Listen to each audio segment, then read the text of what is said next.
मंत्रिपदाची शपथ कधी घेणार असा सवाल वैभव नाईक यांनी संजय शिरसाट यांना केलेला आहे। तर तू सोबत आल्यावर आमचा विस्तार होणार असं प्रत्युत्तर शिरसाट यांनी वैभव नाईक यांना दिलेलं आहे। विधान भवन परिसरात संजय शिरसाट आणि वैभव नाईक यांचा हा संवाद झाला। संजय शिरसाट आणि वैभव नाईक यांच्या संवादाचा हा व्हिडिओ सध्या व्हायरल होतोय।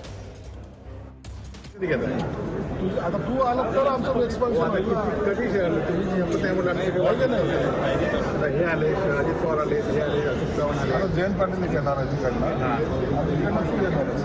आपल्याला मी येणार होतो तर राहून दे पण तुमच्या शपथविधी काय आपण बरोबर घेऊ ना सगळे फाउंडर मेंबर तुम्ही झाले शिवसेनेचे त्या शिवसेनेच्या आणि ह्या दोन्हीचे मला कधी करणार सांगितलं कधी पण तू आल्यानंतर होईल नंतर तू तरी शिंदे साहेबांना सांग आम्ही सांगतोय की ज्यांनी उठाव केला त्या लोकांना दिलं पाहिजे। आम्ही काय कधी आम्ही उद्धव बाळासाहेब ठाकरे नक्की 100% उद्धव बाळासाहेब ठाकरे वायकर असं नाही वायकर असून ते आधी म्हणत असतील ते हे असतील पण आम्ही उद्धव बाळासाहेब